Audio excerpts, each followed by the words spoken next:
Welcome to Good Statesman with Zach Brown.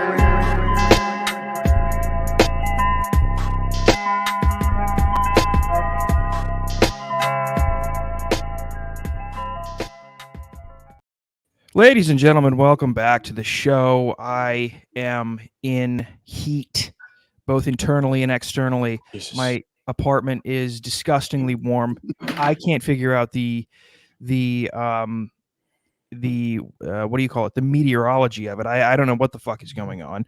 I have no heat on in my fucking apartment, and it's blisteringly hot. It's 76 degrees in my apartment. I have really raucous diarrhea. I can't help but think it may or may not have to do with a bit of chorizo that I had earlier in the day. That you found under the couch? Maybe not. I didn't find it under the couch. I found it at a Dunkin' Donuts.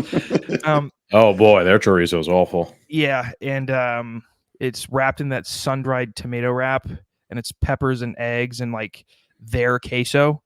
So I can't help. So you ate diarrhea and then got diarrhea. Yeah. It's as above, so below. That was a terrifying movie, dude. That fucking gave me nightmares. It is terrifying, but it's because it's in France, and France is terrifying. Yeah. The idea that there is a France is fucking terrifying. I mean, everybody thought that it was a tragedy that France got invaded by the fucking Nazis in World War II. It's like they should have never been a France to invade. There should have never been a France to invade. It's fucking insane. Folks,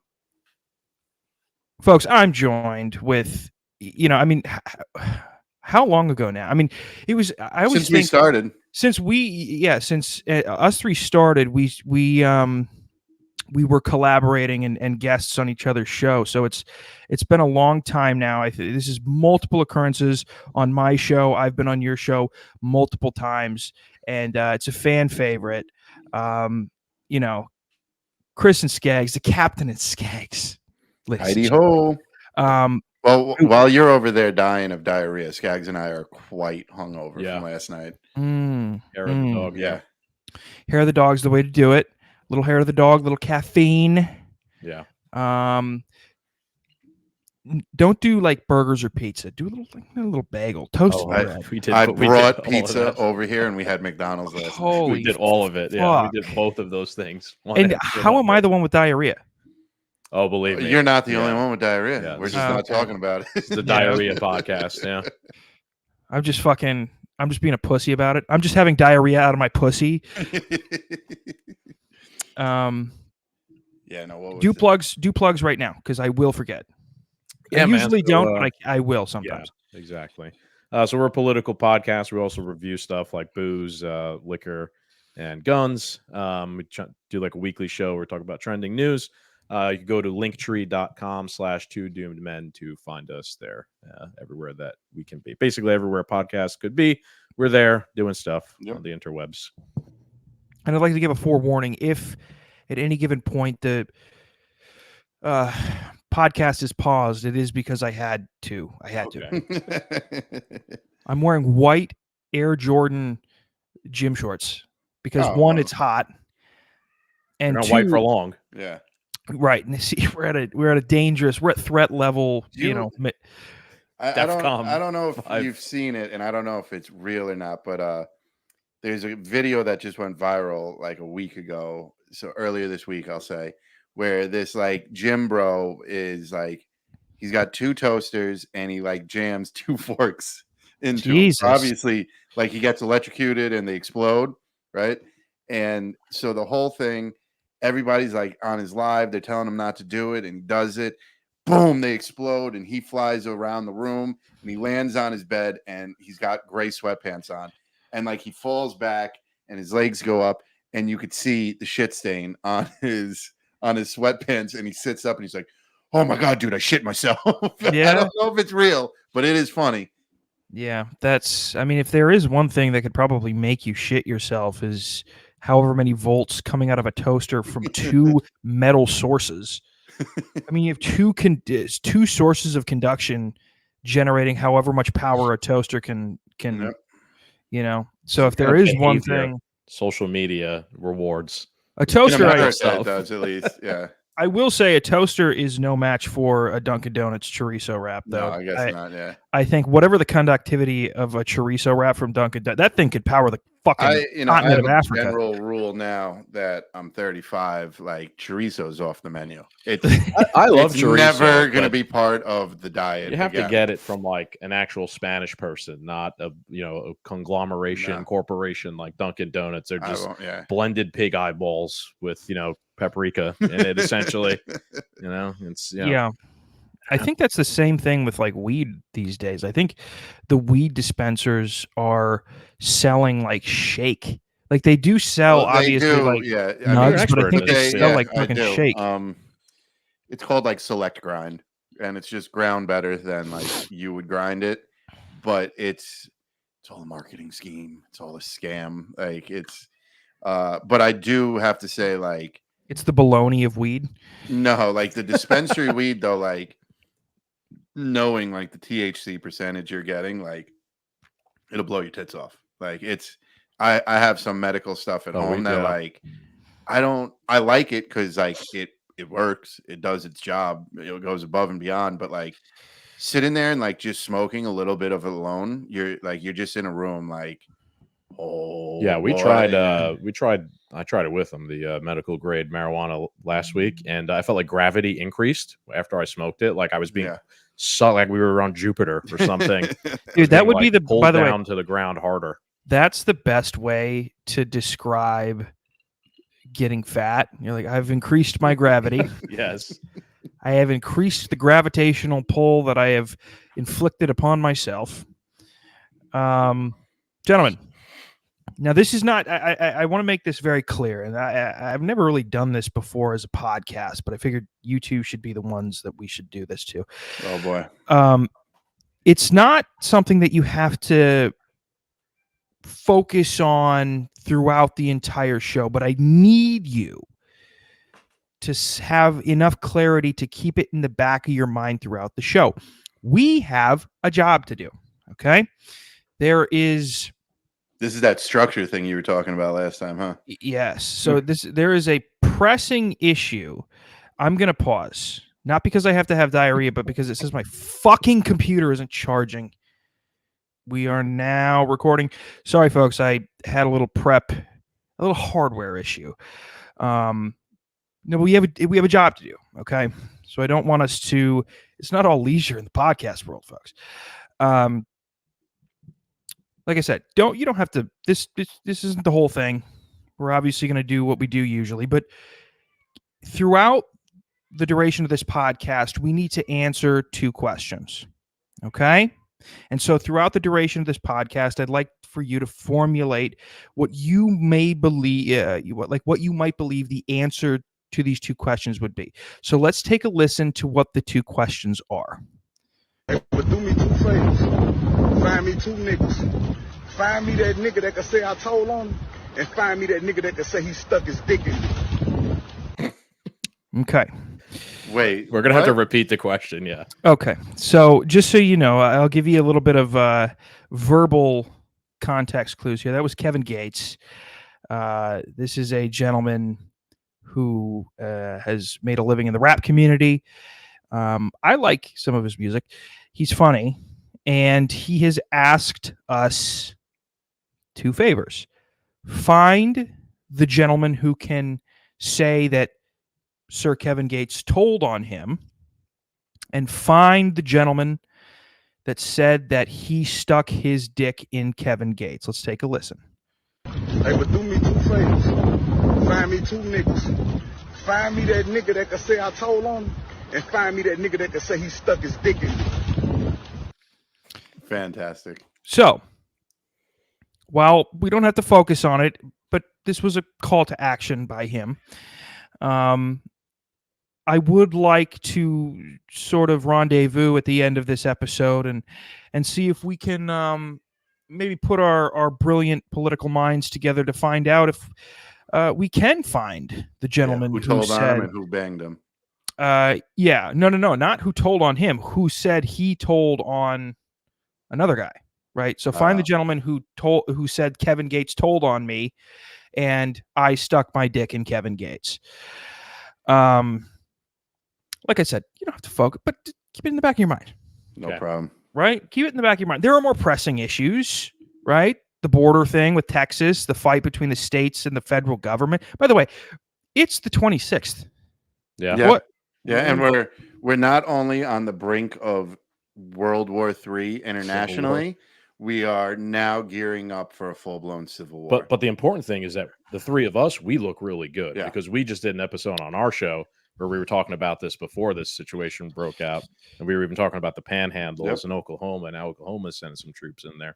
So I think our worldview or whatever it was we were talking about is kind of playing out. Yeah. So we look really good. That's Florida sending over state troopers, everything. The panhandle battle. That's right. Battle of the Panhandles. Talk about the panhandle battle. Well, so it's the 26th, and just to give some context about anybody who was behind on this, Florida deployed National Guard to the border. They're putting up like razor wire. They're securing the border. Biden administration says don't. They say we're suing you. They give them they give them a cease and desist basically, and then they say nope.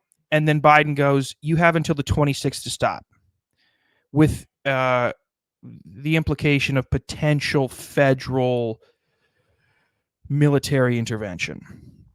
It is the 26th. This is 27th. 27th, actually, it's passed. It's the 27th, and nothing has happened. Which makes, just from a strategic standpoint, Biden is an idiot. Why? Do you think he should have went in full? No, of course not. Nuclear. No, but so here's the thing. If you say it and you don't, you're a fucking dumbass. Obviously, I don't think that he should have said it. Obviously, I think we should be securing our border. We had, I think, December of 2023, there was like 309,000 people who crossed over the border. It's been like 2 million. It's been like 2 million immigrants a year under Joe Biden's going up too. Yeah. That's like exponentially growing. Dude, I'm pretty sure, I'm certain, actually. I am certain that the amount of migrants that crossed over the southern border in December of 2023 in 1 month is larger than the population of the largest city of my home state of South Dakota, which is, I think, 225, 250 people. That's 1,000. 250,000. Yeah, 250,000 people. That's alarming. Yeah. I really have a feeling that as we get closer to the election, a few weeks ago, maybe 2 weeks ago, the president of Mexico was trying to convince Joe Biden that he needs to help them with all the immigrants, give them amnesty and stuff. Yeah. And I don't think it's going to happen right now, but I think as a precaution for votes, because Joe Biden ain't looking too good. If you see anything from the GOP primaries, that Trump is just running, he's running rampant on all of them. And I really feel like he's chorizo through the digestive system. He's running through them. Yeah. And I really have a funny feeling that like Biden at like the right time is going to give all the illegals amnesty. You're now a U.S. citizen. And that's right. Next week, go vote for me. Yeah, maybe. It's the only way they're really going to get like millions of votes. That's a big leap. I wouldn't put it past them. Feel free to fact check me on this, but I'm pretty sure also the amount of illegals who have come in is more than the amount of like American citizens born maybe last year or recently. So now they're the whole racist conspiracy theory of the Great Replacements. It doesn't sound so conspiracy. Yeah, well, none of them are conspiracy anymore. Yeah. It isn't. It literally is occurring. That's literally what it is. You're being, people coming in. There's more people coming in now than people are being born. They're supplanting or we're literally replacing the citizen population. I just can't wait for all the immigrants to. And it could be a very long time, but it will eventually happen that the immigrants are going to wake up and be like, oh, we're being taken advantage of. Oh, we're just the new pawns on the. Nah, they don't give a fuck, dude. They're getting out of a poor situation. Actually, you know who's gonna be pissed? Like really pissed, maybe even more pissed than natural born citizens. The fucking illegals that crossed in like 2010 who actually had to work. Who've been here for years now. Who's been here for years. They're working their ass off, and they're fucking, they're working their way slowly through the judicial process to get to, whatever the citizenship. Mhm. And they're gonna look at like everybody who came in, and they're gonna go, "You fucking cunt." Oh yeah. Causes resentment. I really love this whole scenario, man. This is right up my alley. I love it. I love the idea of the states challenging the federal government. I don't. Have you heard the theory that the reason America's taking all of these really they're not women and children, these are full-grown men, is because we're prepping ourselves for creating like a cavalcade of men who can go to war? Have you heard that theory? I've seen people play around with it, that it is odd that it's all these military aged men. Either we're going to be attacked from the inside out, possibilities for a false flag is absolutely endless, but also that we don't have the numbers for the military. So you want American citizenship, strap up your boots and go fight in Taiwan for us. We did an episode a long time ago called Gangs of New York. And if you remember in the movie Gangs of New York, there was the Irish coming off the boats in New York City, and they were like, you sign this paper, this makes you a citizen. Sign this paper, this makes you a soldier in the Union Army. Go serve your country, son. And they would ship them off. And I don't know if that's exactly how it happened in real life, but at least the movie was trying to show that. And they'd send them south to go fight in the Civil War. So I mean, might be something like that going on here as well at some point. Who knows? I think anything's on the table. Could be something. I've heard people also say they're trying to like add people into the future like tax pool, just because this whole scam, taxing men whole and Federal women Reserve scam they have is seemingly like starting to wind down, and they did like add a more base to maybe keep it going in the next couple of years or so. Well, that could be challenged easily by saying that these are the people who would probably be sucking money out of the government as opposed to contributing to it. So like a Ponzi scheme, and they're adding more, malinvestment into the Ponzi scheme, something like that. What I swear to Christ, if they, I know how I will perish in war. I will not die courageously. I will die of dysentery. Yeah, right. What you are right now. I am. Listen, I swear. 76 degrees and some chorizo took you out. Forget about it, dude. Tank.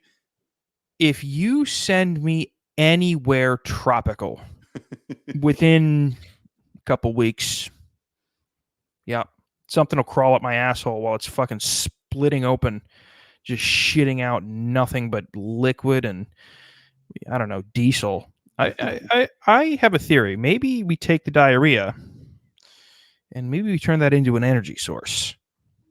Maybe renewable. Cover the barbed wire at the Rio Grande.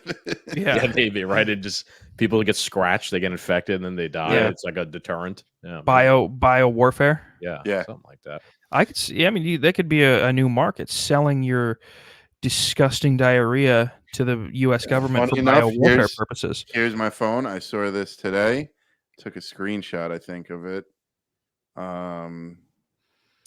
No, okay, but I remember what it was.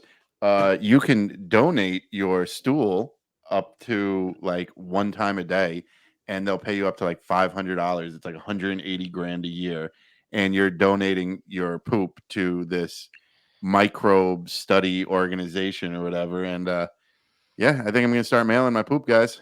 All right. I mean, that's very aligned. Renewable. This is going to be starting to become the male excuse to do OnlyFans. It's like I'm selling my poop. Male people, yeah, jars of shit. Yeah, well, honestly, I looked into Feet Finder, and men's feet are like top. What do you mean you looked into it? Like an internet sleuth or like an investigative journalist? No, like he looked into doing it. Himself, Daddy needs to make some money. Some hairy toe. And I got big hairy man feet, and hey, it's number 5 most searched. So there you go. Big hairy man. I'm not gonna let anyone know, but there will be there'll be signs. They'll show up in like a Range Rover or something. Yeah. With those, and by the way, they have like footprint window decals that they put on. I've seen them before. Mm-hmm. Put the footprint window decals on your Range Rover. That's why this is the This Sponsored by Feed FeedFinder. Yeah. So here's yeah. So we've covered a few different topics, indicators of potential civil war, civil unrest, geopolitical tension that could lead to war.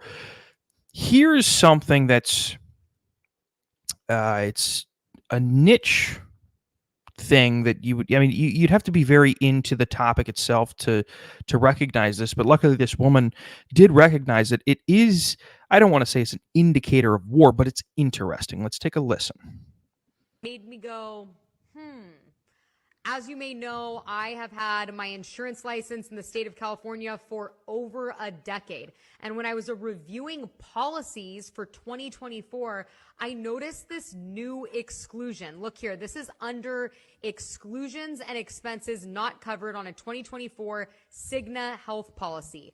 Treatment of an injury or sickness which is due to war, declared or undeclared, riot, or insurrection.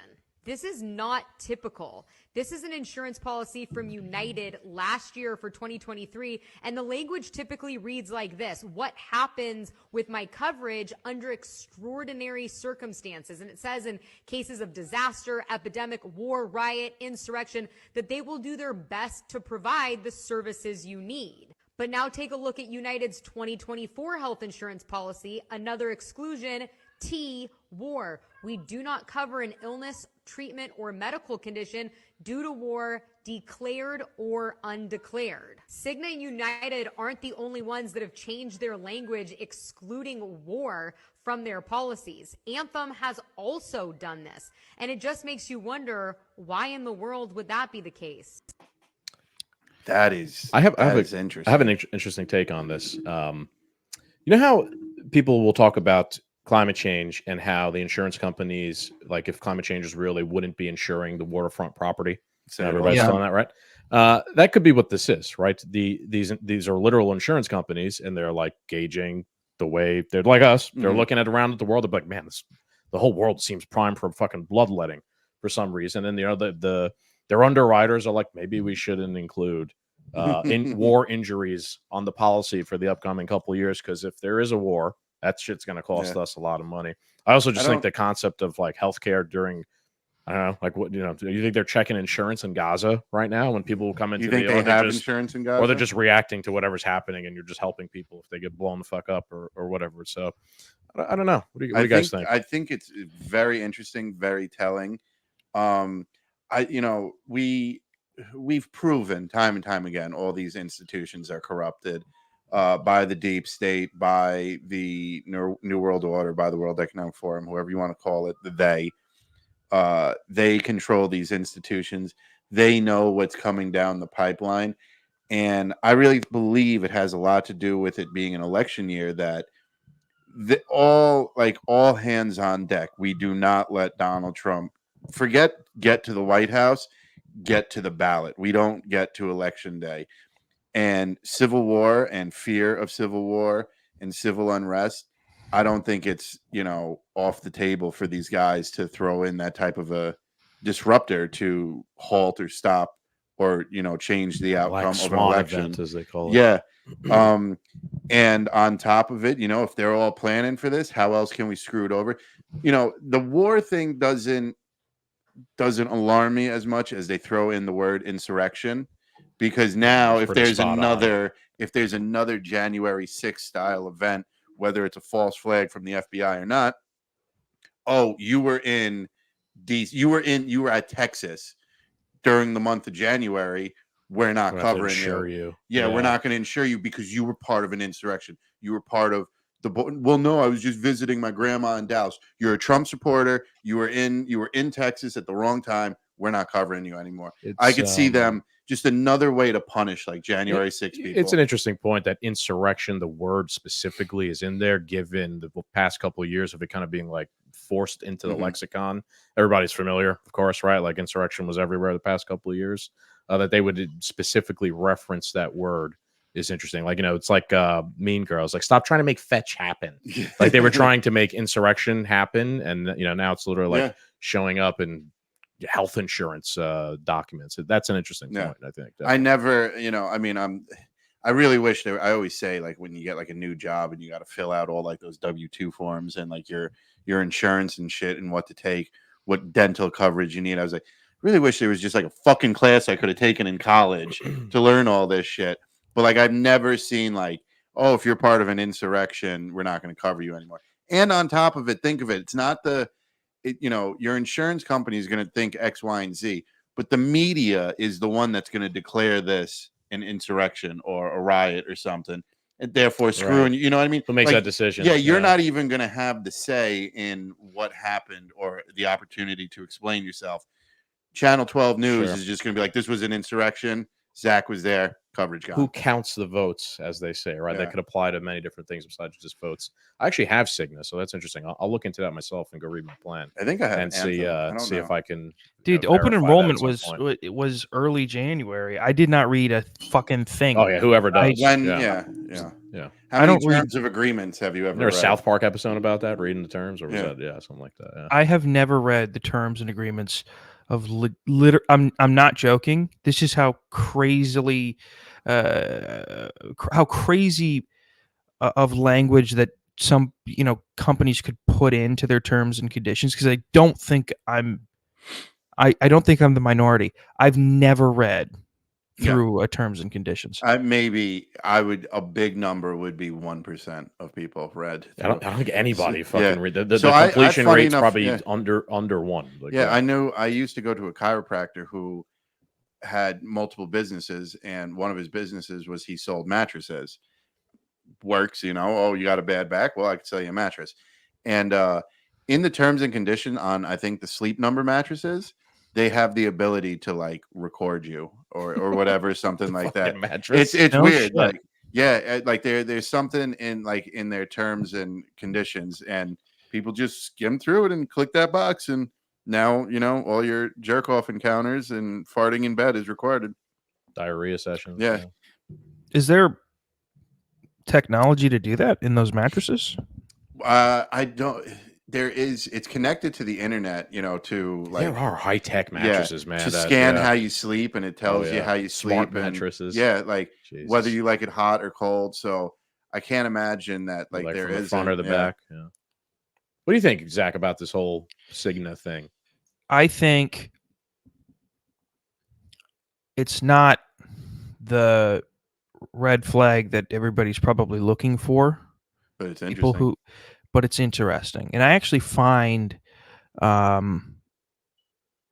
these types of things a little bit more interesting than like a threat from Biden that he's going to go down there. It's like, no, when you see people shifting behavior to protect assets and money, the wealthy, if you start, there was a huge fad on social media about like Pelosi stock tracker. Right? Oh yeah, dude, that's my goal for this year. I kind of want to just follow it. Right. So you follow what the wealthy and the powerful do. The same could be done on every level of society.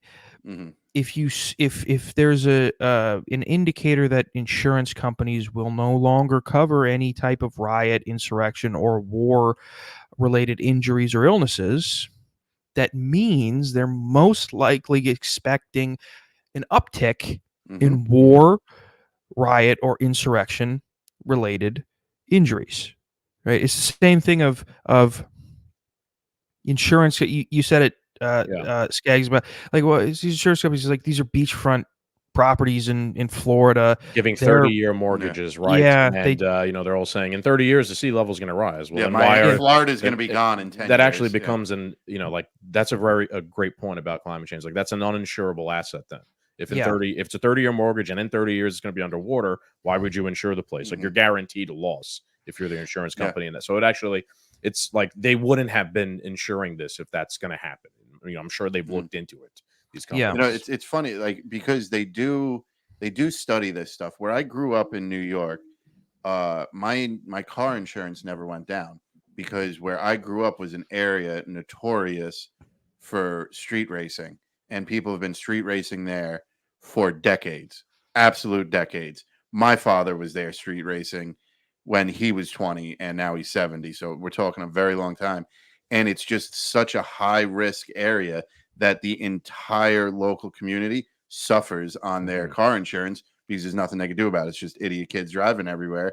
And they're still street racing, so insurance just does not come down. They're diligent enough to know that and to factor it into the cost. That's interesting. Yeah, I think if you can create, or if you can pinpoint those ties between corporate behavior and politics, wealthy people's behavior and politics, I think, anytime, the protection of assets or wealth is involved, that's a decent indicator, right? I don't know if listening to Ben Shapiro and hearing him talk about whether or not Israel is going to be fine or not, that's not a good indicator of what's going to happen. Okay. None of the people that you're going to listen to on the news are going to tell you actually what's going to happen, right? Yeah. I mean, quite honestly, that probably includes Alex Jones. Alex Jones is probably a hell of a lot more correct than a lot of people. CNN is. But I think a good indicator would be to key into what the wealthy are doing, what the corporations are doing. And if you have the intelligence, and I really don't, like sometimes this comes up, like this scenario or the beachfront properties in Florida and South Carolina. Yes, I can and tie those together, but I'm sure there are a multitude of other different behaviors in that echelon of the population that you could probably tie back into a hotly debated political situation, and probably come out correct, just analyzing how they're behaving. How about the fact that a lot of these like ultra wealthy people like Zuckerberg are building like underground bunkers. I was just on like the South Island of New Zealand, which if you know anything about geography, and like that's really far away from everything else. So like if there was a nuclear war, it's one of like the places that has like the best chance of kind of being forgotten about and missed Rick with Ross nukes and stuff like that. So and shit. Why are they doing that again? A big bunker. I think there can be a distinction though between like them having some sort of inside track or knowledge on like they knowing what's going to happen, and them doing what we're doing and like taking a gauge of like the temperature around the world right now and being like, I don't know, I'm Mark Zuckerberg. I have unlimited funds. It looks like we're heading for World War III. I would build a bunker too. If I'm not saying that they don't have an inside track, but like it could be either or. Like we always tend to go down like the rabbit hole on these things and be like, they know everything. Okay, I would maybe maybe they just know what we know. They have so much more contacts in like CIA, FBI, Congress, just where regular meetings and other. Tell me you wouldn't build a fucking bunker right now if you had Zuckerberg money like that. Right? But even if everything. Even if everything was peachy keen, I would still. That's what I'm saying, I would still be building a bunker. Yeah, and I at this point, at what point do we go? Why are they announcing it? Why is Zuckerberg announcing it? They'll always tell you what they're going to do. Well, why is that getting out? Is it that he announced it, or is it like people are following them? People are doing what you're saying. They're keeping tabs on them to see like what are the was it like a leak or was it him? Because here's the thing. I mean, I understand if Rick Ross comes out on TikTok, he's like, I'm building a bunker. It's like, okay, I'm glad you told me. But if you tell me that Bezos has this underground layer, it's like, who told? Like, what? Yeah. Where did this originate from? Yeah, because when you have Bezos money, or like when you have even when you're a certain level of fame, forget the money. Like when Bill Gates wants to like fall off the face of the earth, like he does. Yep. You never hear about him vacationing in the south of France. You never hear about him island hopping and stuff like that. When he pops up when he wants to pop up. So, whether the fame or the money buys you that exclusivity, I don't know which one it does, but like, you're right. Cause if I was building a bunker, like the only other person would probably be like you would know, you know what I mean? Like I was thinking about this the other day too, just in general of paying attention to these things. And I was thinking of it kind of like, it's not the Streisand effect, but like what came first, the chicken or the egg in regards to anything that's happening like this. Mm-hmm. Like something happens, people then start paying attention to it, and then they start paying attention to it more, and then it becomes mainstream. Everyone's talking about it. It becomes trending on Twitter constantly. Like, you ever have that phenomenon where you like start thinking about a certain type of car, and then you're driving around and you start seeing it all the time everywhere when you didn't see I think it's called I think the biological thing is called matrixing, where if there's something, your brain has the ability to create patterns based on thoughts that you've had prior. Yeah, then you're like you're looking for that thing. Then I a couple episodes actually we were talking about that attack on the shipping container that they struck Yemen over. And I was actually criticizing Alex Jones because he was sharing a video that wasn't the actual video of the ship on fire. And I'm like, look, you got to understand how war propaganda works. They want something like that to happen. This way everybody sees it. And then like the next time something happens, it's like, okay, well, this ship got attacked. It was really bad. It was on fire. So that one thing's already in the back of my mind. Now I'm looking out for those sorts of things. The next thing happens, that's +1. And then another thing happens, that's +2. And you're like on the road. You're on the road. You're on the road to war, like with the public conscience. By the way, and I think particularly for that conflict, that's going to calm the fuck down, because China just went to Iran and said, "Hey, knock it the fuck off," because you got to remember what's happening with Russia and China. And, in India, they don't, I mean, yes, they have Iran technically with Russia and China who have been on their side for, the past couple of decades. But what China cares about is their relationship with Saudi. Mm-hmm. That's what Russia cares about too. And Saudi's on the opposite side of this with Iran. And unfortunately for Russia and China, Saudi's on America's side. So when America actually went to China and said, "Hey, can you tell Iran to knock it the fuck off?" And they went, "Yeah." And they said, "Knock it the fuck off." And so this is going to cool down quickly.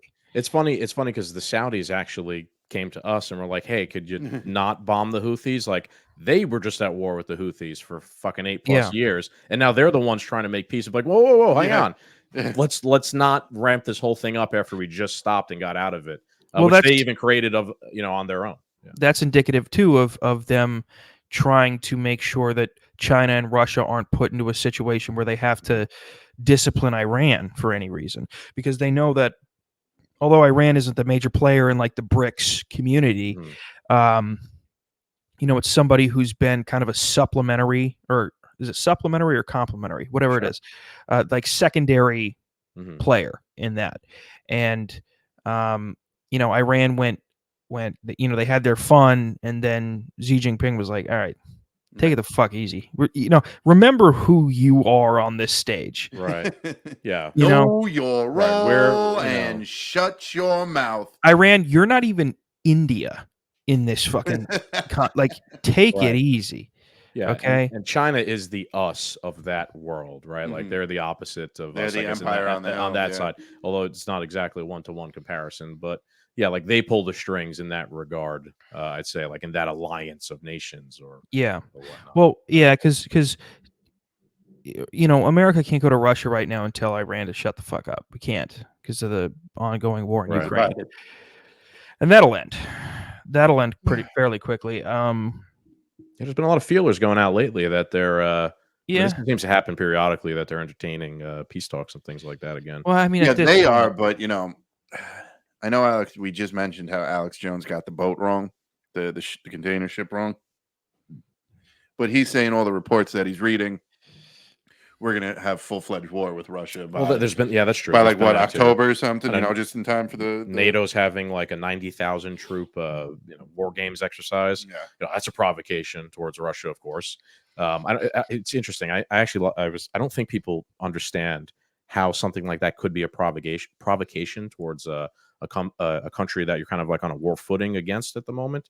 Like, think of it from Russia's point of view. 90,000 soldiers of NATO are about to participate in a war game exercise training mission.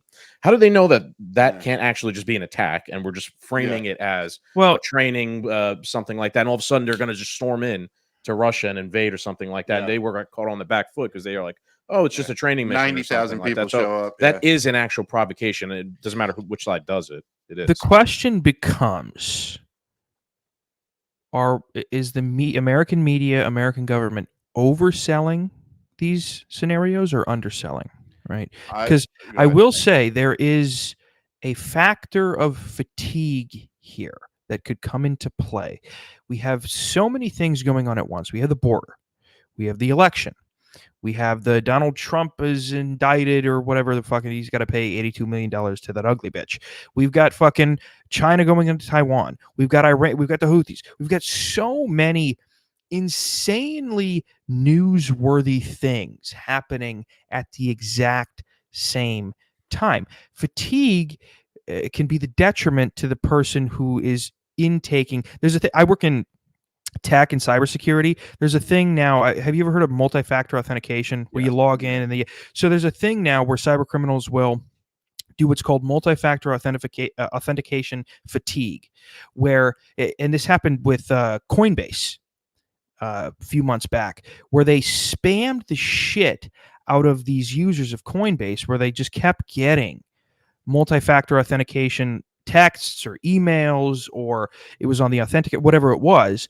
And all they were doing, they weren't trying to be accurate, right? These users knew that this was bullshit. But again, they did it so many times that they were just spamming. They knew that they could get them just once. And I think like 6,000 fucking Coinbase users got their shit stolen from it. So there's a factor of fatigue. So is it an overselling to make sure the American people are fatigued going into November or whatever else could be coming this year? Or is it an underselling that would probably mean all-out war? I don't know. I would like to say the media itself is overselling the it story, whatever the new thing to support that we always talk about. I truly believe they're overselling it. That's why you never get any word on Putin's opinion when, we were supporting Ukraine and Ukraine and Russia's fighting and stuff.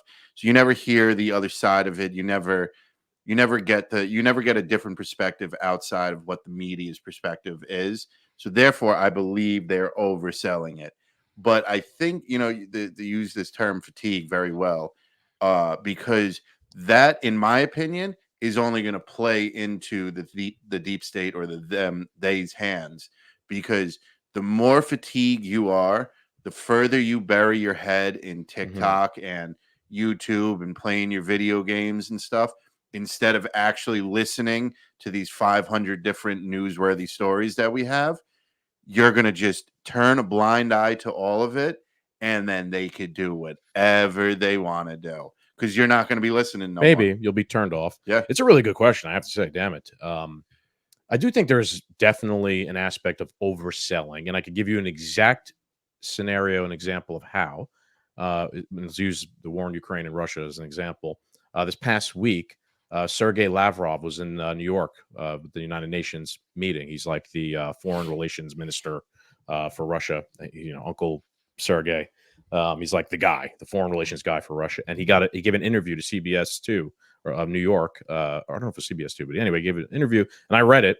And they asked him well, what's Russia's goal in Ukraine? And he's like, well, the goal is you guys are threatening us and we're trying to protect our border. Everything that we've always talked about on the show. We've listened to Scott Horton and we know what the fuck's going on there. Sergei Lavrov literally tells CBS 2, that's our goal. You guys are threatening us. We're trying to protect our border, blah, blah, blah, blah, blah, blah, blah.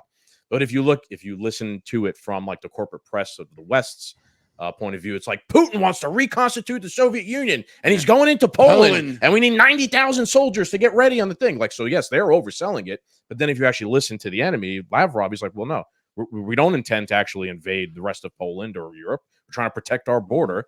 And again, the smell test, just look at the front line of the battle in Ukraine. It's barely moved.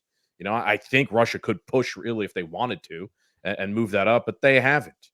Right. So it's does that seem, and they'll be oh, the Ukrainians are doing really well and they're, they've been at home. I don't know, is that really going to, I don't know. It doesn't pass the smell test for me. The whole thing, if they were trying to invade Poland and the I hate to interject, but speaking of the smell test, I do have to fucking diarrhea. I warned you guys. That's all right. I warned you guys, listeners, if you're sick of pausing, Listen, yeah, when you pause StreamYard, it doesn't. No, it's just you edit it out. It's a cut. Yeah. Okay. Yeah. All right. Yeah, I'm gonna dial back up. Sorry about that, folks. It's just, it never ends. It's the Rezo. It's the Rezo. And then here's the question for you folks at home: am I overselling my diarrhea or underselling it? That's for you to decide. Okay. One of the things that that we were just discussing is the fact, trying to pinpoint accurate sources that could forecast what's to come. And I mentioned Ben Shapiro. Oh, geez. As one who is maybe not the best. He's a rapper now. Yeah, the number one rapper in the country. So apparently. I'm glad because I just saw this today. I didn't listen to. I'm a big fan of Tom McDonald. I actually really liked him when he blew up. I've kind of fallen off. Is Tom McDonald the other guy? The white guy? Yeah. He actually has. I mean, I can't say for sure that you'll get into it, but he has a couple of good anti-establishment songs. Okay. Well, here's this one. Is this a really Ben Shapiro rapping, or is this AI? No, it's him. No, it's him. All right. Well, folks. Fuck it. Here's I don't know the song, but I don't know the name of it, but here's it. Let's just keep it real facts. Don't care how you feel, man. If you want my pronouns, I'm the man who don't respect. Let's look at the stats. I've got the facts. My money like Lizzo, my pockets are fat. Homie, I'm epic. Don't be a wap. Dog, it's a yarmulke, homie, no cap. Look at the graphs. Look at my charts. You're blowing money on strippers and cars. You go into prison, I'm on television. Dog, no one knows who you are. Keep hating on me on the internet. My comment section all woke Karens. And I make racks off compound interest. Y'all live with your parents. Nikki, take some notes. I just did this for fun. All my people download this. Let's get a Billboard #1. This ain't rap. This ain't I really want to find a compound interest account. I like the little Jew joke there, compound interest, that he kind of makes about himself. If you go back real quick, go back to when they're standing next to each other. He's got the hoodie on. If you could find that spot, keep going right there. They look like two Grand Theft Auto characters. Yes. In this, yeah, literally the default characters that they just generate for you. You want a guy to look like this? That's what they look like. Yeah. And you could tell Ben Shapiro has no swagger or tempo. Yeah, look at how hard. Look at how much force he's pushing into his fucking sweatshirt pocket. His knuckles. Yeah. He's like, hey, it's a yarmulke, no cap, bro. Dude, you know what I actually found very funny? So this is the very beginning of this portion that I cut out. I tried to cut out a little bit before, a little bit after Ben Shapiro's verse. On the television screen here, Ben Shapiro's going to pop up. I think I saw this. I think he waved. He waved like a douchebag. Let's just watch here, but I might be wrong. He did, yeah, he did. What a loser! Oh man, it's so cringe. Here's what I will say. I gotta listen to the whole song before I say it's cringe. I understand Ben Shapiro's in hot water. No, you don't. No, you don't. Okay, featuring Ben Shapiro is enough. Okay, but here's what I will say though. This is very funny because, and I'm going to play it again. If you listen to it, Ben Shapiro's flow mimics mainstream rappers, which shows you how fucking easy and boring it is. Yeah. How fucking cunty and douchey it is. And I'm not lying. I mean, yes, the lyrics suck, but just listen. You'll immediately pick it up. You'll know what I'm talking about if you listen. Facts, don't care how you feel, man. If you want my pronouns, I'm the man who don't respect. Let's look at the stats. I've got the facts. My money like Lizzo, my pockets are fat. Homie, I'm epic. Don't be a wap. Dog, it's a yarmulke, homie, no cap. Look at the graphs. Look at my charts. You're blowing money on strippers and cars. You go into prison, I'm on television. Dog, no one knows who you are. Keep hating on me on the internet. My comment section all woke Karens. And I make racks off compound interest. Y'all live with your parents. Nikki, take some notes. I just did this for fun. All my people download this. Let's get a Billboard #1. How many takes it took for him to get that? If he has a great line in there though, where he's like, "My stacks are like Lizzo; they're fat." That's not bad. Listen, I thought it would have been really good if he just would have code switched like bad. He would have started saying the N-word. I mean, that would have been. He actually is talking slower than he does normally, which is funny. Yeah, like I kind of want to just see him at like regular Ben Shapiro. But well, the thing is, like Israel's the best and they're right about everything, and like he just made a rhyme like that. He kind of slows down his pace here. Yeah. I don't know who the other. What's the other guy's name? Tom McDonald. Tom McDonald. Repulsive to the eye. Now, I'm not saying he's a bad I don't know. I guess I don't know him. But Lord. Yeah, the tattoos on the face. Yeah. You've presented yourself in a more disgraceful manner than Riff Raff. What are we doing here? I mean, this is insane. He's a famous rapper? He's a famous independent rapper. He's probably one of the most famous. I can't say the most. I barely know anything about the music industry, but he's quite popular over the past year and a half, I'd say. We've played his music on our show before. He's a politically charged Canadian who, makes music on, the way we feel about things, and some of it's good. And just to like prove his point, like the music industry continuously tries to fuck him over too. I like the idea of culture being made independently from the monolith, right? Which is of the music industry. 9 trillion terrible Marvel movies. The war between Israel and Gaza has really opened my eyes to a lot of these anti-woke guys. And Tom McDonald actually fits that mold. And this now makes me look at him a little bit differently, because if you look at all Tom McDonald's songs, they're all just anti-woke songs, right? And Zach, I feel like we talk about this every time we see you. That's great that people are anti-woke. That's easy, that a man's not a woman.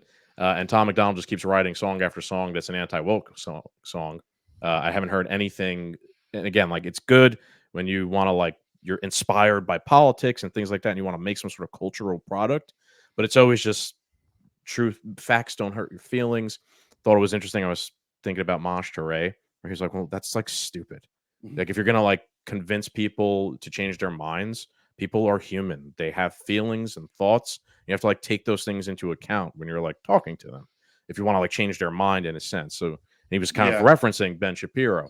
Like, it's all, especially Ben Shapiro, like, he's always wrong at the beginning of the next thing. Whatever the thing is, he's wrong at the onset, whether it was war in Ukraine, COVID, obviously the war in Israel. But then later on, he gets better once like the Overton window has shifted to, so it's just, I was watching, Lex Friedman had him and Destiny debate each other, and Lex, he framed it as like, two people who perfectly represent the right and the left wing of American politics debating and going at each other, as if Ben Shapiro is like a good representation of what the right wing is, and Destiny is like the perfect. Who is Destiny?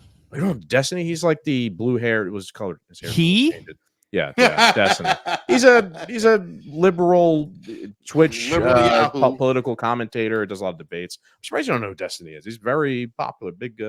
Wait, you said he had blue hair? Sometimes he has blue hair. He's one of those, on Twitch that they dye their hair. The podcast where they have the retarded women on? And yes, then he was on there recently. He's basically, it's just a weird guy who's like, you're a whore. What's your body count? Yeah. Whore. Like, that's the whole. Hey, that's a good podcast. It's a good podcast, but it is more of that stuff. It's more of like the just anti-woke. Here's what I'll say about that podcast, and I don't watch it. So I don't watch it really. Again, this is all I do, by the way. I only fucking like judge things that I have no idea what they're about. So I saw a couple of clips, and a couple of them were like obvious. It's just like these dumb like 18-year-old girls who are like, I do OnlyFans and I want a provider. And they're like, what? You can't. Okay, you can't. Obviously, it's like, okay, fair enough. It's a good point to make. That's a good point to make. Good point. But then also, there's a clip going around of that podcast where there was a guy. It wasn't the host, but it was some guest who said that. We covered this guy. I think it was he said that like divorce is worse for a child than a mom and a dad, or like the dad beating the mom consistently, and it would be worse if the mom left. And I was like, okay, well that's just insane. That's like the most insane thing anybody's ever like of one thing that everybody could probably agree on, right and left. If you're getting the shit beat out of you in your relationship, the best move is to leave. Yeah. Right. The best move is to not be around unhinged people. Right. What the right says is you don't want to be around woke people. They're unhinged. They're silly. They're inane. They're foolish. And the left says, well, you don't want to be around racist, sexist people. I mean, the one notion people can wrap their head around is not being around horrible people or who they perceive as horrible people. And this guy's like, well, it's about sticking it out. It's like, what? It's maybe one of those things where, like I'm sure this guy thinks, and rightfully so, that like the institution of marriage is under attack. So now he's taken the complete opposite end of the spectrum. Where like, even if your husband's beating the shit out of you can like, look, again, any reasonable person would be like, well, yeah, in that scenario, like I think actually there is merit to like sticking it out and whatnot. But in that scenario, that's like a reasonable area where you'd be like, okay, like there's some merit here to maybe getting a divorce. Yeah, there's merit where like that's acceptable. Anybody who cares about the person being beat is not only they're like begging them, like, hey, leave now immediately. Yeah, right. It's like crazy. The church might acknowledge or allow a divorce in that scenario. Yeah, 100%. They might. I'm pretty sure like the Catholic Church might. Yeah, I'm pretty sure that is. I think it's like there's people present it as a hard line, but I'm fairly certain adultery is too. I'm pretty sure that is as well. But the reason I bring it up is because I think I saw a blue-haired guy on that podcast, and he, by the way, and this is one particular clip. Again, he mouth raped whoever he was debating about, and so if he debated Ben Shapiro, again, I don't know anything about him.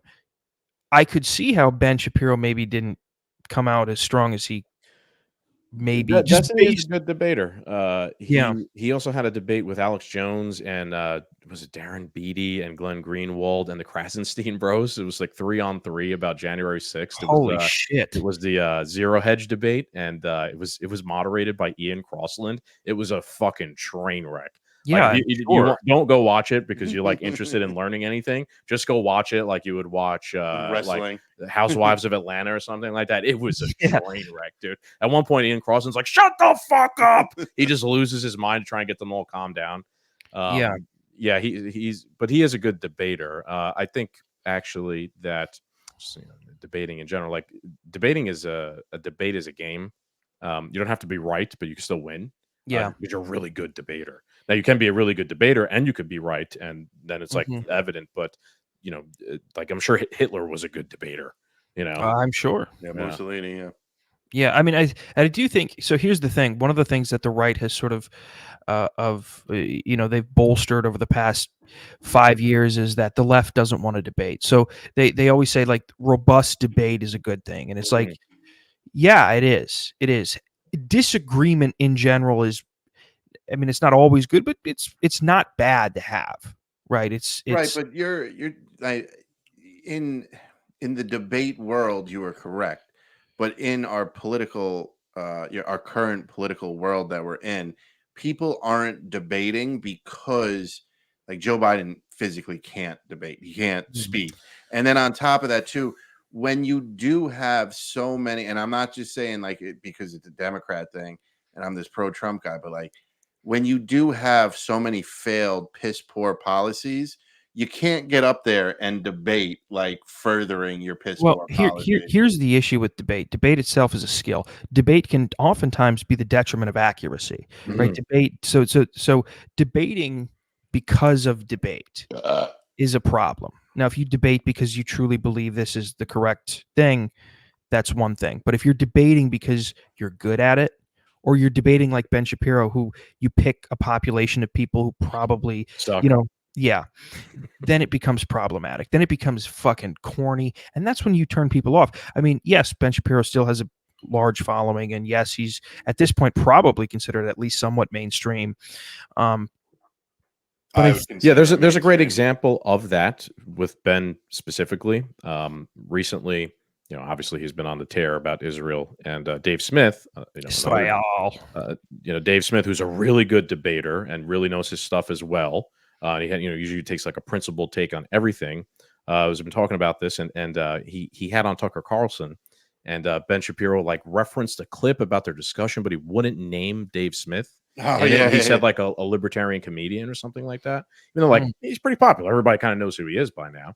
I saw that as he's trying to like kind of gatekeep Ben Shapiro. Like he doesn't want to throw any anybody over to Dave Smith because Dave Smith's going to take a very compelling, thought out argument about the Israel-Palestine conflict, completely contradictory to what Ben Shapiro is going to sell you. Ben Shapiro doesn't want any of his audience going over there and perhaps hearing a different side of things. That's why he also probably won't entertain the idea of debating a Dave Smith. He'll just debate, whatever other loser they throw Destiny or children at college.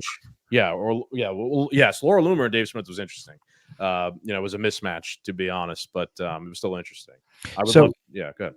I was going to say, I think we talked about this on the last episode we did for your podcast, that the fact that he refuses to acknowledge Scott Horton.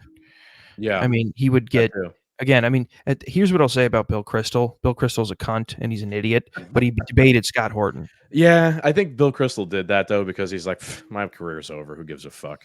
True. I already killed 2 million people. What do I got to lose anymore? That guy looks like the fucking... You remember that meme of that robot who would do the beginning of Still Dre? Look like a mannequin. It's a very specific reference. I don't expect anybody, not only just YouTube, but probably nobody in the audience to get it. He just looks like a mannequin. He's got very like flat, bland features.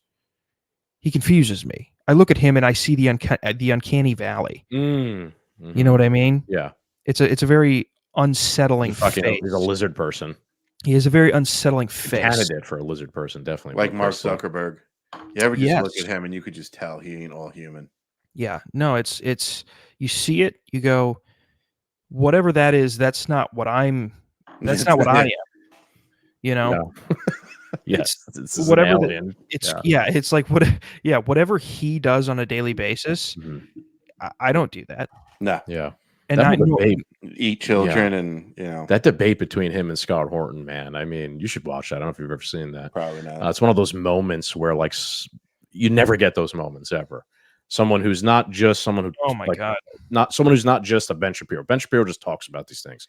He doesn't make policy. Mm-hmm. Right. So where you have an opportunity where someone who's like was critical in the application, like the creation and application of said policy, is then debated by someone who knows everything about it and has every note. You know, Scott Horton, right? He's got everything cited, and he actually agrees to debate the person. And I mean, Bill Kristol had literally nothing. He couldn't even defend himself at the end.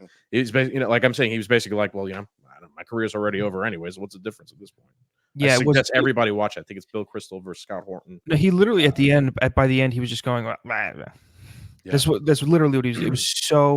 Before the election happens, man, if things keep going this way, we might be able to have like these WWE pay-per-view like debate events. Yeah, they're fun. They're entertaining. Yeah, that one. I think at the end, Bill Kristol's basically like, Scott Horton's like, can you point to like one successful foreign intervention in the past 20-something years America's had? And he's like, Serbia?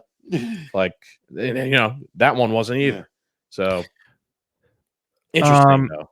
It's gamesmanship to some terms. Real quick, we're coming on an hour here, and I have one more question for you gentlemen, but I'd like to lead in with this video. This is the video of what is an actual event, I guess, somewhere. It's the blind long jump. T11, Lex Gillette. Fourth round jump. I thought the people were going to actually be blind people. Yeah. They have blindfolds on, though. That's kind of disappointing. I thought it was blind people that were going to be doing the long jump. Special Olympics. Yeah, I don't. It so people who are just listening. Is there more of this? I'm sorry. No, well, I'm sure you could find more videos online. But, how funny would it be if they were actually blind and they brought them to like the edge of a cliff and they're like, "You're in an arena right now," and they just jump off the side of a cliff to their deaths. It's actually funnier because the people that are doing it are clearly very, very, like, that guy's very athletic, but he just is blindfolded. And for folks who are listening, these are clearly athletes who are blindfolded and they're doing the long jump. And this guy who just did the long jump got so off track that he jumped. And if you know what the long jump is, you kick your feet out to get as much leverage toward the, as far as like length goes, to get the mark, because that's right. And this guy kicks his leg out, misses the sand, and just lands on the fucking on the track, just tailbone and all. And on the seatbelt in the car. Yeah. And I think so the reason that I wanted to show this, and I had no intention of actually showing this video because to parlay this into this point, I just thought it was funny to see a clearly a very athletic black man jump and just land directly on his fucking tailbone. The trajectory of Nikki Haley's campaign. Where is this going? I mean, I mentioned her last night with you, right? I don't know. We were blackout drunk, dude, so who knows? Yeah. I think so. You did a little blind long jump last night. Yeah. Excuse me. All right. So sorry. I'm pretty sure we were just talking about Nikki Haley last night. She definitely, clearly is the establishment pick for the GOP party, for the Republican Party. She's clearly the corrupted Obama-Biden pick for anybody but Trump. And she's going to get destroyed by Trump at every fucking turn, as she's been. I know we're going into South Carolina, right? Her home state. Mm-hmm. I think she's going to lose there. I don't think she's dropping out of the race, because clearly she's controlled, clearly she's corrupt, clearly she plays for the establishment. And I do not see this early in 2024, at least, for Trump to be the primary candidate. I think they will keep her in as long as they can, just so they could say, like, oh, he's not unopposed yet. You know what I'm saying? Like, just because the whole point of everything we're talking about, that I feel all the craziness that is going on in 2024 is to prevent this election or prevent Trump from getting to the podium. So I could see them keeping her in there no matter how bad things get, just so there's somebody going against them. It's a real smoke sensor. It's not a Top Lobster thing. It's I don't know. My smoke sensor in here is like malfunctioning or some shit.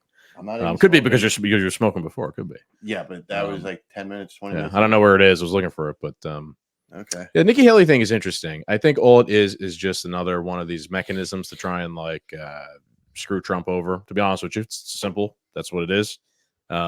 He has to spend money to keep campaigning against her, just because there's that aspect, right? He's got to make sure he wins the primary, and she doesn't take any votes away.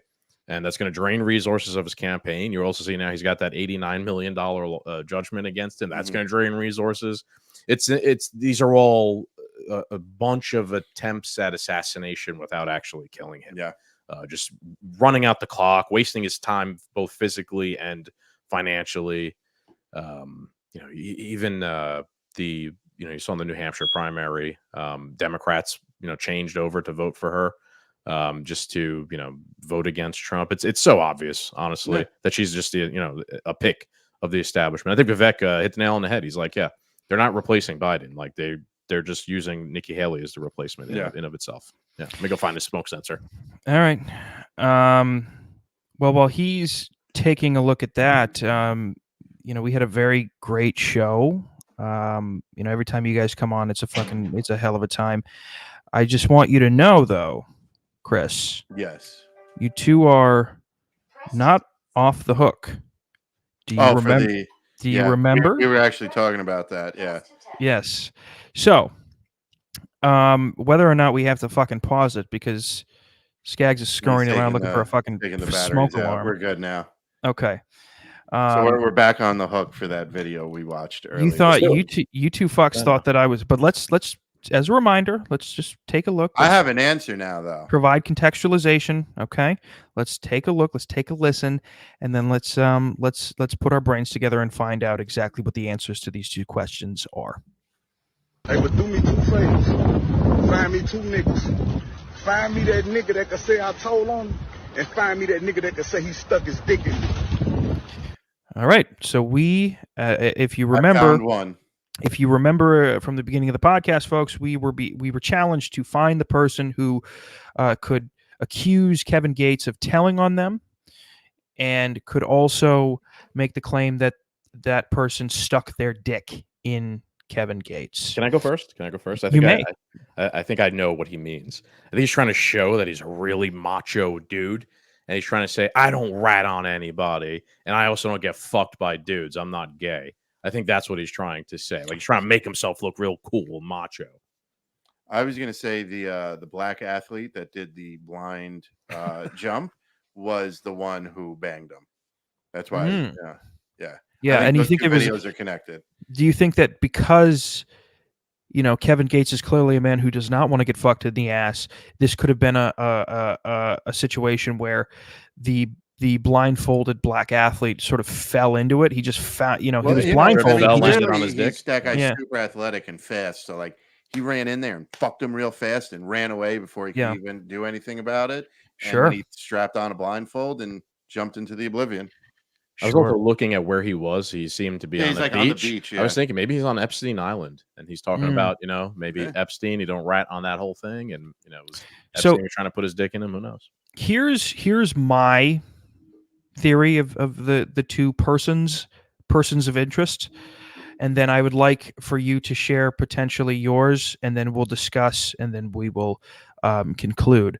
One, the person who would definitely say that they told on Kevin Gates told on them is Nikki Haley. She's a fucking victim. She plays the victim card constantly. She was like, I was bullied because I was brown. It's like, I don't white lady. Think my last name was Brown. I was bullied more because I was brown in a different context than you were because your fucking skin was brown, you dumb fucking weird catcher's mitt skin bitch. She's disgusting. And her teeth, her 2 front teeth, shave them down. Okay. As far as attempting to search for the man who could credibly say that he inserted his penis into Kevin Gates' anus, it's very difficult. It's a hard thing to do. If anything, it would be a metaphorical insertion, and I think it would be Joe. The man's fucking him. Yeah, I think it'd be the Joe Biden for fucking him as far as taxes. He makes a lot of money. He moved up in tax bracket. So I would say my answer to the two questions is to who accused him of snitching. That would be Nikki Haley. She accuses everybody of victimizing her or making her a victim. And as far as getting fucked, I think Biden fucks everybody. So I think it's sort of a umbrella. It's an umbrella. It's a safe. It's a fence sitting answer. I understand, folks. Listen, you know me. I'm nothing more than a what do you call I'm nothing more than a moderate. Okay. Yeah, just gonna say a moderate. Yeah. Do you have any disagreements, any strong disagreements with my answers? Do you have any potential candidates for either one of those two questions that we could consider? I think you're giving this gentleman a tremendous amount of credit he does not deserve.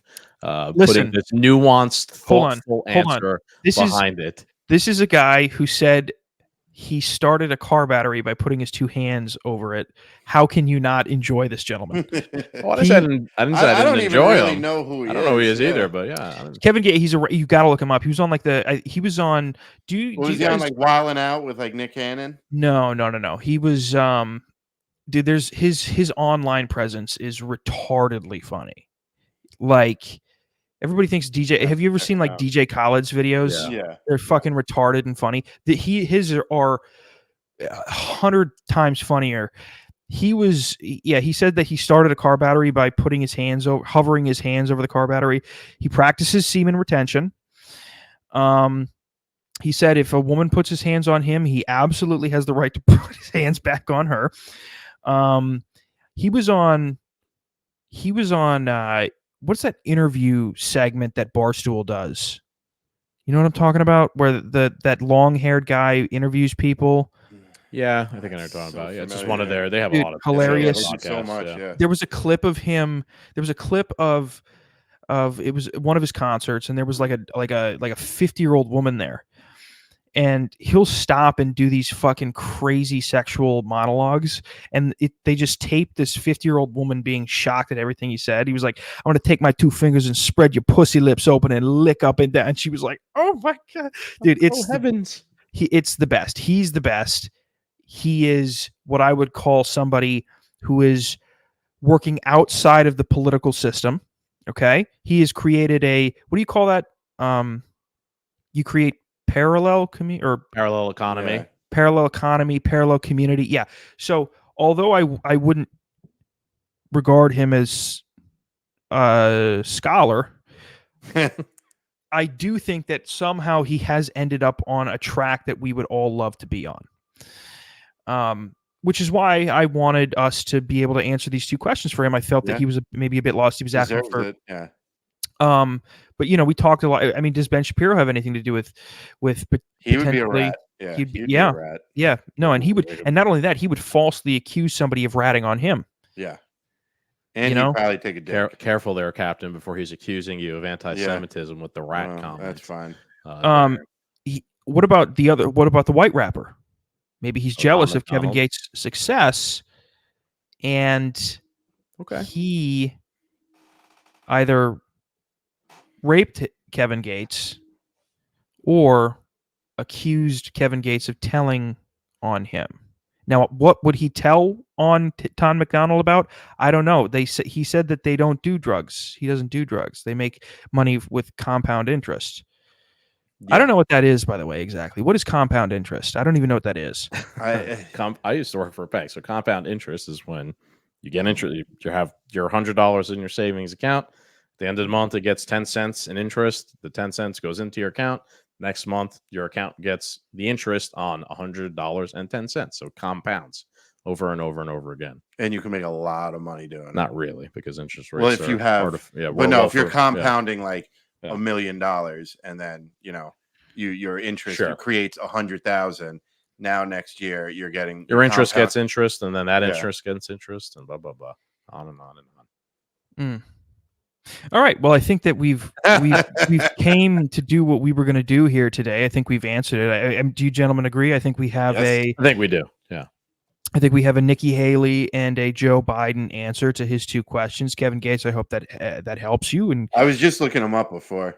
I'm going to follow him on Instagram. And Godspeed, Kevin Gates. As far as everything else goes, folks, if the Civil War does happen, like I said, I will be long dead before I can provide you with any advice. So don't look to me for it. Don't use sick days or personal days to go fight the Civil War. Yeah. Just don't show up to work. Fuck your boss. Yeah. Okay. And also, sound advice. I enjoy a rebellion, but there is an aspect of but your rebellion's more like the French one where they just spray manure on like City Hall, not showing up happens involuntarily. Yeah, with rifles and pitchforks and gasoline. I had the conversation with my friend the other day about how going to a protest is super fucking gay, but also you still kind of do need the guys that go to protests. So I'm locked in the middle of this. Politics is gay, but you still need people to kind of be rebellious and be into politics. And so I'm just in the middle. Like there's 2 parts of me that are just tugging. You're like, well, you're being gay, but it's important to know. You know what I mean? It's all right to be a little. Everybody has a role to play, and everyone should, sometimes take stock of where they're at and like, what can I do? I think that was a good, COVID was a good example. Like some people had to get vaccinated because they were going to lose their job and had a fucking family depending on them, right?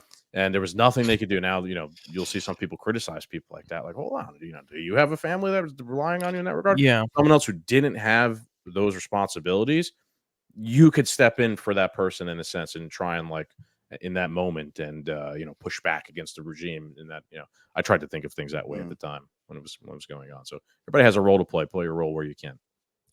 I've noticed it just as a final point here. We always are talking about like the regime and the resistance, the insurrection. We're introducing terms into the political conversariat that would usually be saved for like a description of a Star Wars plot. Yeah. It's nuts. It's all a movie, man. Well, they're relatable. They're relatable too, right? Yeah. When you're talking to normies who don't have time to fucking pay attention to all these things going on, you got to use relatable terms. Yeah, you really do. Yeah, I wouldn't know. I haven't seen any Star Wars, but thank you, folks, for listening. Plugs. Do plugs. Yep. I remembered. Do plugs. Simple. Two Doomed Men podcast. Go to linktree.com/Two Doomed Men.